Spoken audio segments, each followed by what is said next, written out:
자, 제가 오늘 아침에는 새벽에 극동방송에서 오라고 해서 갔는데 대통령 당선자가 왔어요. 그래서 기도회를 했어요. 기도회 하는데 내가 이렇게 보니까 나도 나라와 민족을 위해서 기도하고 어떻든 간에 뽑힌 대통령을 위해서 기도해 줘야 할 거 아니에요. 기도를 하는데 우리나라에 참 이렇게 대표하는 목사님들 몇 분을 초청했는데 뭐 오정은 목사님 무슨 교회 여기가? 에? 무슨 교회죠? 에? 이렇게 얘기하니까 내가 뭔 말인지 잘 모르겠네. 강남에 있는 저기 있잖아요. 사랑교회인가? 사랑의 교회 목사님도 오시고 여의도 순복음교회 이영훈 목사님도 오시고 하여튼 각 총회장님들을 초청했고 할렐루야. 대구에서 강학근 목사님 제가 부흥회를 2번 가졌는데 고신측 총회장이신데요. 그분도 대구에서 오셨더라고요. KTX 타고 이렇게 해서 많이 오셔서 새벽 7시에 이제 기도회를 가졌는데 내가 계속 그 대통령 눈빛을 계속 보고 있었어요. 계속 그리고 축복도 빌어주면서. 그런데 눈물을 글썽글썽하는 게 역력해요. 예, 역력해요. 그리고 고등학교 다닐 때까지만 해도 꿈이 목사했대요, 사실은. 근데 이제 아마 사법고시 공부하면서 이렇게 해서 믿음이 좀 떨어졌죠. 믿음이 뭐 그렇게 믿음이 뜨거운 건 아니에요. 그건 사실이고. 그렇지만 그 신앙생활을 했던 것이 있기 때문에 그 우리나라의 그 영성 있는 목사님들도 많이 오셔서 그냥 기도하니까 성령의 역사가 있더라고요. 그래서 잘했으면 좋겠다 하고 여러분들이 기도해 주시면 고맙겠다 생각합니다. 나라가 잘 돌아가야 할 거 아니에요. 아멘. 그래서 잘 나라가 돌아가서 했으면 좋겠다. 내가 뭐 선거 때나 이런 때는 정치 얘기 한마디도 안 하잖아요. 안 합니다. 안 하고 지금도 정치하는 게 아니라 이미 뽑았으니까 기도해 주자 하는 얘기고 복음으로 이 나라가 복음 통일이 됐으면 좋겠다 하는 생각을 해봅니다. 자, 오늘은 예루살렘 회의가 나옵니다. 제목을 주면 예루살렘 회의. 자, 왜 회의를 했는지 다 아시죠? 자, 간단히 설명합니다. 이방인 교회가 생기자 잘 들어요. 유대계 그리스도인들로부터 할례 문제가 제기되었어요. 어쩌면 당연한 일이죠. 뭐 아브라함 때부터 할례를 받으라고 그랬으니까. 할례는 오늘날 뭘 얘기하죠? 세례죠. 근데 육체의 세례죠. 우리는 그것이 이제 물로 세례로 바뀌어졌죠. 아멘 좀 해봐요. 자, 그 얘기는 나중에 다루기로 하고. 그러나 문제는 생각보다 심각해진 거예요. 예루살렘 본교회 회의가 소집될, 예루살렘에서 회의가 소집될 정도로 아주 심각한 문제가 터진 거죠. 그 회의는 매우 산만한 토론으로 시작했지만 나중에는 신중한 견해들이 뒤따랐습니다. 그 중에 하나님의 제자 삼은 사도 베드로의 연설이 오늘 15장에 기록되어 있어요. 그 베드로가 기도하면서 연설을 하는데 그 연설에서 가장 중요한 사실을 베드로가 지적을 합니다. 그것은 하나님이 그를 이방인들에게도 보내시면서 아무것도 차별하지 않으셨다는 겁니다. 오늘 사도행전 15장을 살펴보면서 우리의 신앙에 놀라운 도전을 받으며 하나님의 크신 은혜가 함께 하시기를 오늘 말씀을 통해서 축복합니다.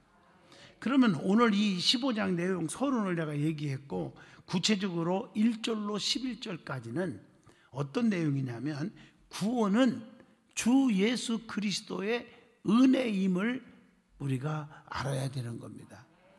이 바울과 바나바의 1차 전도 여행, 이미 은혜 받았죠. 앞에서 1차 전도 여행은 이방인들에게 믿음의 문을 크게 열어주는 역사가 되었죠. 사도행전 14장 27절입니다. 이때 완고한 유대인들이 구원의 필수 요건에 율법도 포함시켜 지켜야 된다고 주장하면서 논쟁을 일으킵니다. 이 문제가 총회에서 어떻게 해결됩니까? 자, 유대인 몇이 안디옥 교회에 와서는 구원을 얻으려면 반드시 할례를 받아야 한다 하고 1절 5절에 막 얘기를 합니다. 그러자 바울과 바나바는 구원은 오직 믿음으로 구원을 얻는다 이렇게 주장하면서 이들과 심히 이렇게 다툼이 일어납니다. 결국에 이 문제는 총회에 회부되기로 하여서 예루살렘으로 이렇게 올라간 거죠. 베드로의 결론을 이방인의 믿음으로 구원 얻음은 기정된 사실이다. 7절 그리고 11장 1절에도 말했죠. 성령께서 증거하시는 거다. 8절 또 9절에 뭐라 했어요? 행위로가 아닌 믿음으로 깨끗이 된다. 아멘님 하십니까? 그러면서 율법의 규례는 유대인들도 감당할 수가 없다. 10절 그래서 유대인이나 이방인이나 다 누구든지 주 예수의 은혜 외에는 구원받을 수가 없는 거다. 이렇게 11절을 통해서 강조했어요. 이 말씀이 로마서 4장 13절로 16절에도 이미 말씀을 주고 있습니다. 자, 그러면 우리의 삶 속에도 문제가 생길 수가 있어요. 그럴 때 그 문제를 내 중심이 아닌 주님 중심으로 성령의 진리에 근거해서 해결하여야 될 줄로 믿습니다. 그러니까 한마디로 해서 이방인들이 아직 할례를 안 받은 이방인들이 예수 믿겠다고 나오고 믿는데 저 사람들은 천국 못 가? 그러면 안 되죠. 믿음을 가지면 구원 받는 거예요. 그래서 너무 율법 하면 안 된다 이거죠. 그래서 서서히 솔직히 얘기해서 베드로 얘기는 이렇게 믿음으로 구원 받는 거다. 바울과 바나바도 마찬가지고 그렇게 얘기를 하고 나중에 차후에 구원받은 백성이 어떻게 돼요? 할례를 받으면 될 수 있잖아요. 받을 수 있잖아요. 오늘날 세례를 받으면 되잖아요. 여러분 예를 들어서 우리 교회에 예수 안 믿다가 누가 전도해서 교회 왔어요. 열심히 한 3개월 열심히 다니면서 새벽 기도도 하고 어머나 예수님이 나 때문에 십자가에 죽으셨대. 그분만이 나의 구원자요. 그리고 성령 충만하고 거듭나고 나왔어. 세례 안 받았다고 그분 지옥 갑니까? 얘기가 안 되잖아요. 그렇죠? 그러나 세례는 받아야 되죠. 그렇게 이게 합의점을 찾는 거죠. 아까 얘기했지만 우리가 교회 안에도 진보도 있고 보수도 있어요. 서로 싸우면 안 돼요. 어떤 사람은 진보 보수 얘기만 하면은 막 혈기를 부리는 분이 있어요. 내가 알아요. 왜 그런지 나는 모르겠어요. 또 너무 또 보수 쪽에서 치우친 사람은 진보적인 얘기를 좀 하면은 막 핏대를 흘려요. 그건 잘못된 거예요. 상대방 의견을 얘기하면 인정해줘요, 그냥. 아멘 하시죠? 그러나 정도는 걸으라고 우리 믿는 크리스찬들은 기독교에 반한 것은 수용할 수가 없다는 거지. 아멘 해봐요. 뭐 이파냐 저파냐 수용하라는 뜻이 아니에요. 그렇기 때문에 내가 정치적인 중립을 지켰던 거고. 믿으면 아멘 하시죠. 그럼 싸워서 어떻게 하겠다는 거예요? 그럼 나누자는 거예요? 잘못된 생각이에요. 서로 이해하면서 나가야죠. 원진리는 믿음으로 구원받아요. 아멘 하시죠? 그러니까 이것들이 옆에서 아니야 할례 안 받으면 안 돼. 다 할례 받아야 구원 받는 거야. 할례 뭐 이렇게 얘기를 하면 어떡하자는 거예요. 이걸 사도 바울과 바나바가 해결을 하고 베드로도 이 문제를 가지고 애쳤다고 하는 사실을 알 수가 있습니다. 그러면 나는 무엇 때문에 구원을 받았는가? 라고 질문을 한번 던져봅니다. 여러분 무엇 때문에 구원받았어요? 대답해봐요. 예수 그리스도의 십자가의 피로 내 죄를 사함으로 내가 그분을 믿기 때문에 내 죄가 사함으로 구원받았잖아요. 아멘 하시죠? 이거 잊어먹으면 안 돼요. 두 번째 내용은 12절로 29절이에요. 주 안에서 하나 된 총회를 보게 됩니다. 서로 의견이 나누었다가도 총회를 열어서 진리 가운데 하나가 되는 아름다운 모습을 찾아볼 수가 있습니다. 자, 오늘 여기에서 누구 이름이 등장합니까? 그 예루살렘 총회의 의장인데 누구죠?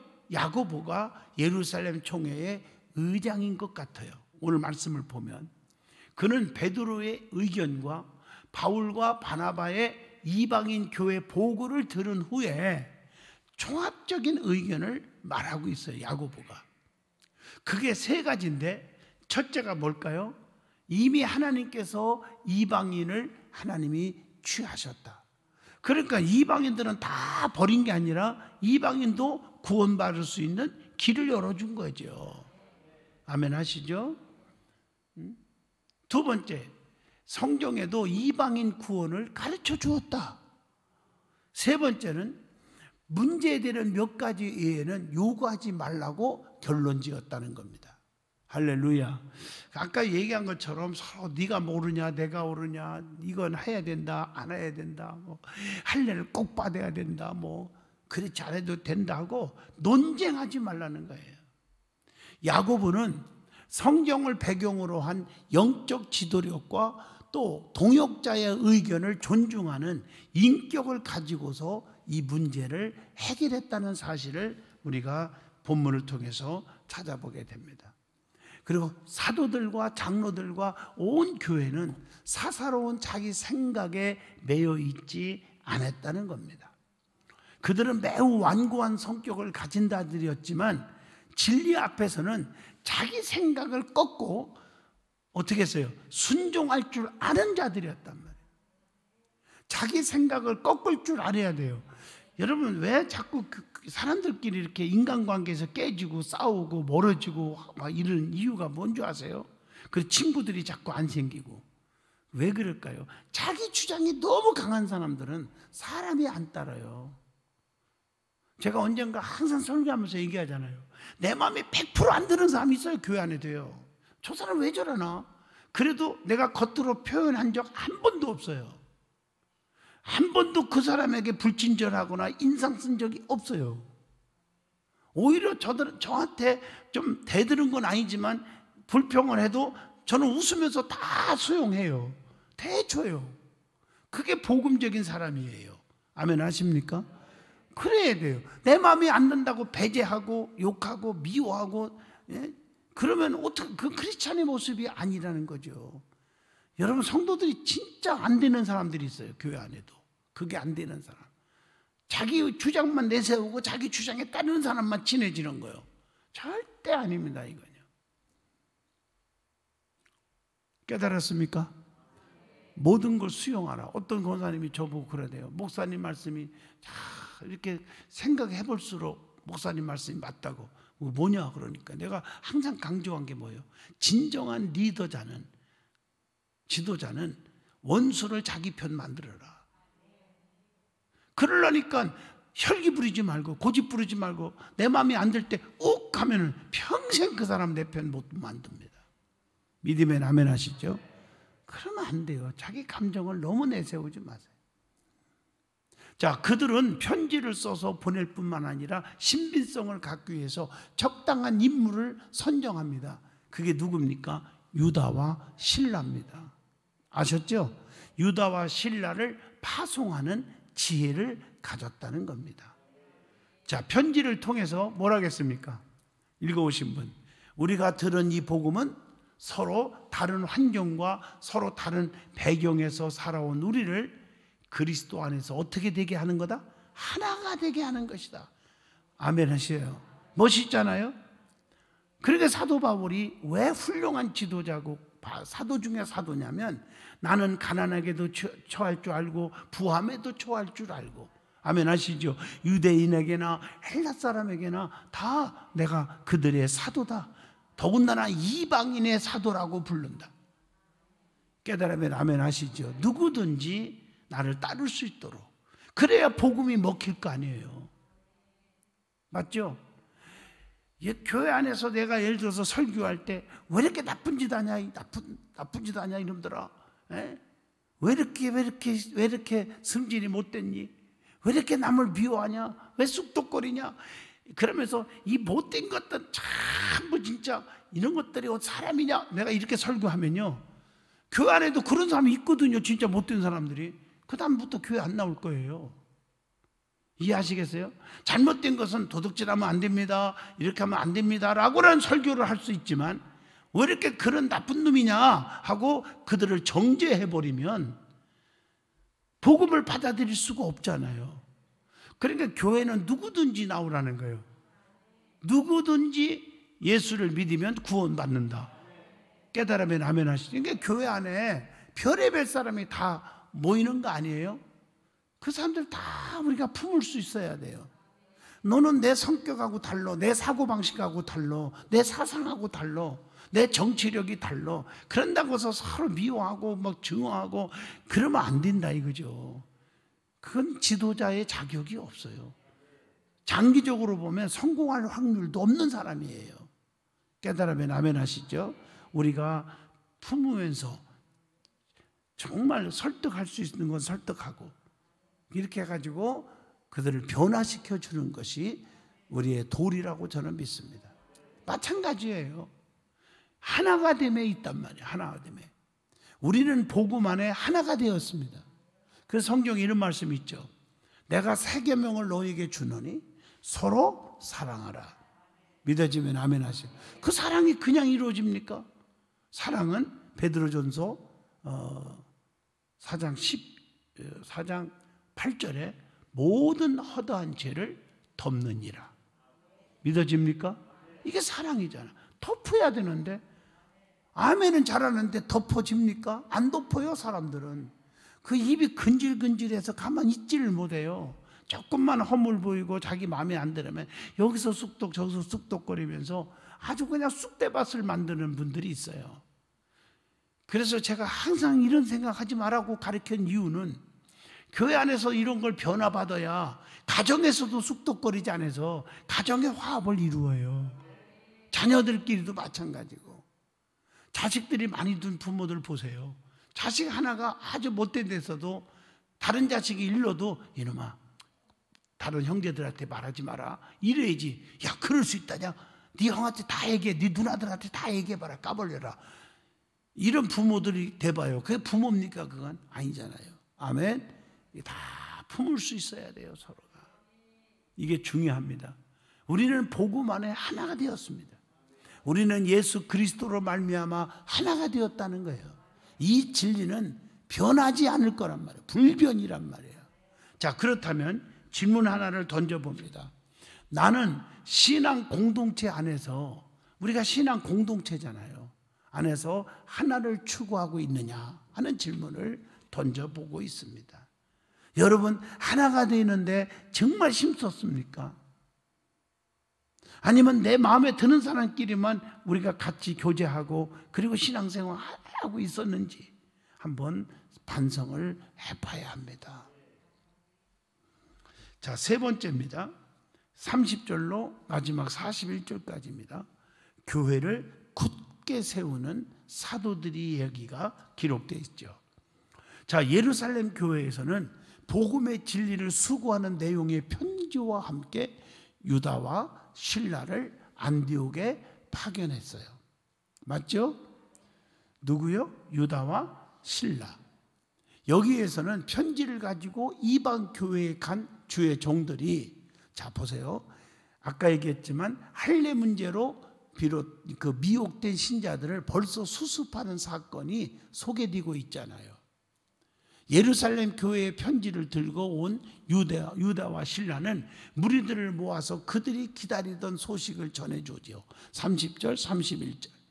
그러자 그곳의 형제들이 모두 다 한결같이 박수치고 기뻐했다는 겁니다. 32절을 보시면 유다와 실라는 선지자로서 여러 말로 형제를 권면하면서 굳게 하셨다고 하는 내용이 나옵니다.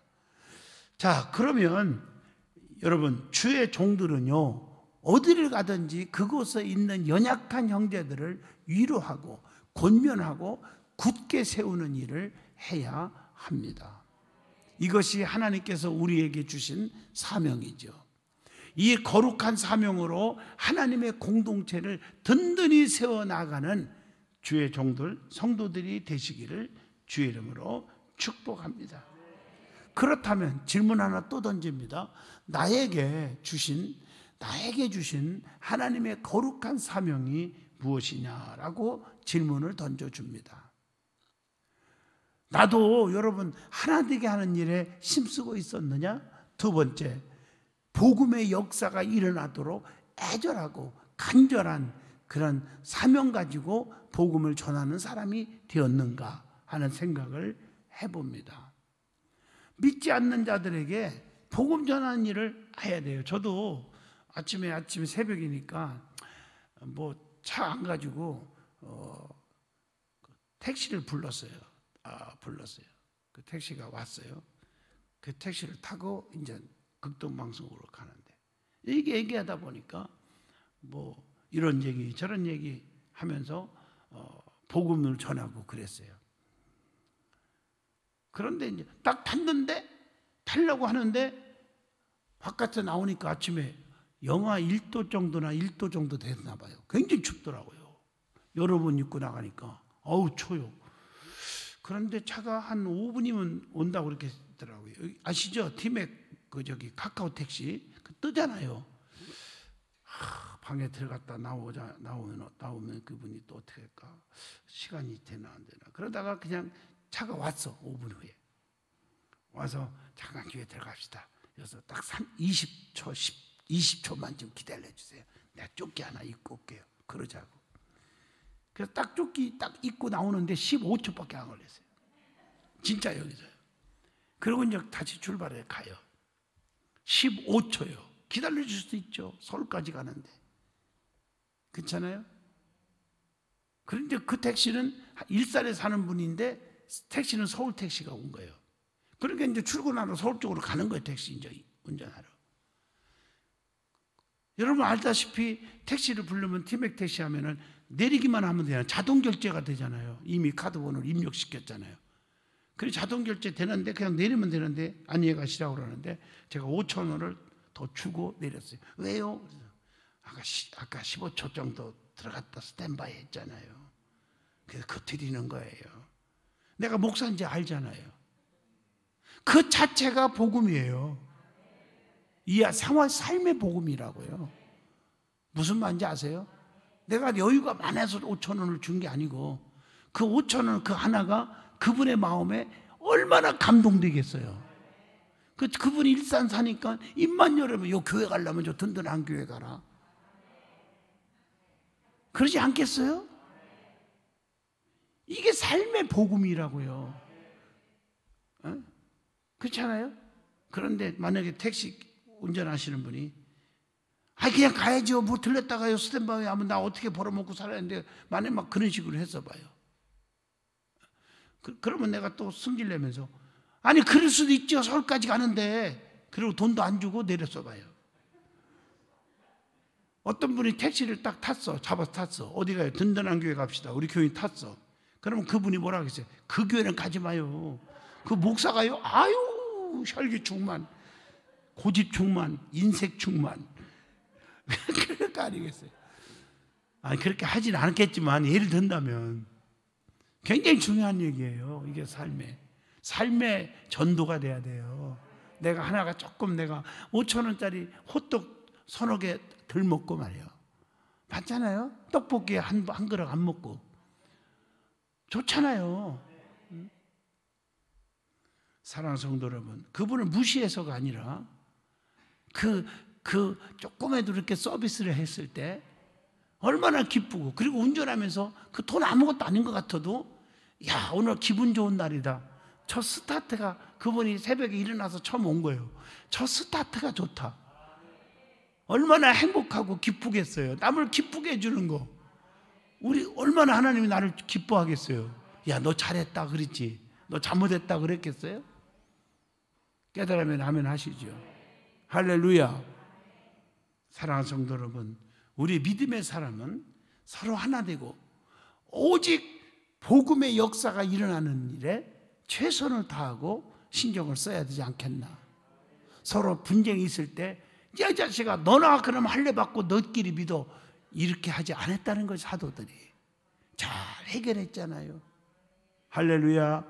우리도 내 마음에 안 든다고 내 생각과 다르다고 해서 혈기 부리고 미워하고 그러면 안 된다나요. 깨달으면 아멘 하시죠. 이거 고집을 꺾어야 돼요. 이게 어떻게 보면요, 영적인 것도 되지만 육신적으로도 보면 이런 사람들이 성공합니다. 꼭 기억하셔야 돼요. 덮을 수 있고 품을 수 있고 내 마음에 안 드는 생각을 가지고 있는 사람들까지도 품을 수 있고, 그게 바로 이해할 수 있고, 그런 사람이 장기적으로 보면 성공하는 사람입니다. 믿어지면 아멘 하시죠. 이해가 되셔요? 그런 사람이 되라는 거예요. 그런 사람이. 내가 예화 하나 들으려고, 주일날 들으려고 내가 설교 작성했는데 내가 오늘 미리 한 번 더 써먹어 볼게요. 자, 여러분, 피카소가요, 그림을 몇 살 때부터 그린 줄 아세요? 12살 때부터 그림을 그렸어요, 피카소가. 그래서 열심히 하는데 춥고 배고프고 얼마나 가난해요. 근데 식당에 들어가서 밥 한 끼를 먹었어요. 너무 배고파서. 근데 낼 돈이 없는 거예요. 그러니까 피카소가 그림을 좀 배우기 시작했으니까 종이 살 돈도 없고, 이거 뽑는 휴지 같은 거, 냅킨 맞죠? 냅킨에다가 그 식당 주인 사장을 얼굴을, 형상을 그렸어요. 그래서 주면서, 사장님 죄송해요, 배고파서 내가 밥을 먹었지만 돈이 없어요, 이 그림으로 선물할게요 하니까 식당 그 주인이 딱 보면서 얘라 하고서 찢어버리지 않고, 그래 고마워, 잘 그렸네. 그러면 그 그림을 간직하고 있었어요. 먼 훗날 그게 얼마 팔린 줄 아세요? 내가 돈으로 환성해 보니까 한 3천억 정도, 그 그림이 3천억 정도에 팔렸어요. 저 아멘 하시면 안 되나요? 만약에 이 피카소가, 그 어린 소년이 배고파서 먹었는데 밥값 안 주고 그거 그림 쩍쩍하고 줬다고 해갖고 따귀를 때린다든가 고소를 했다든가 아마 그랬어 봐요. 반드시 그 그림은 찢었겠지요. 불태웠겠지요. 그 끝났겠지요. 그런데 웃으면서 용기를 주고 고맙다 하고 그걸 간직한 것이, 그게 수백억 달러니까, 맞죠? 100억이면 강훈 장로님 1200억 맞죠? 맞나요? 예? 1200억이죠. 예? 1200억인 줄 알겠는데 100억이면 100억 달러. 그래요? 하여튼 수백억 달러라고 그렇게 나왔는데, 글을 보니까, 그걸 내가 환산해 보니까 하여튼 계산이 안 나오는 숫자예요. 돈이 한국 돈으로 따지면. 아멘? 지금 감동이 안 됩니까? 감동이 되잖아요. 그죠? 그래서 여러분들이 주일학교 어린 생명 하나하나도 무시하지 마세요. 걔들이 커서 뭐가 될지 어떻게 알아요? 맞죠? 맞아요. 사람이라는 건요, 언제 어떤 관계에서 어떻게 만날지 아무도 모른다. 내가 어느 날 얘기했잖아요. 그렇게 힘들게 한 사람이 다 망해서 미국 도망갔는데, 내가 부흥회를 미국에 갔는데 불법 체류로 그렇게 그지같이 고생하면서 살았는데, 만약에 내가 말 한번, 그때 당시는 통했어요. 국제 변호사한테 말 한마디만 했으면 영주권 얻을 수 있었어요. 내가 미국 이민법 이런 건 나만큼 아는 사람 없잖아요. 유학 가는 사람도 유학원 그 원장들이 저한테 전화를 물어봐요. 사모한테 물어보세요. 어떻게 해야 비자 잘 나올 수 있습니까? 저는 그런 법을 공부한 사람이잖아요. 아멘 하시죠? 사람은 어떤 관계로 어떻게 도움을 받을지 도와줄지 모르는 일입니다.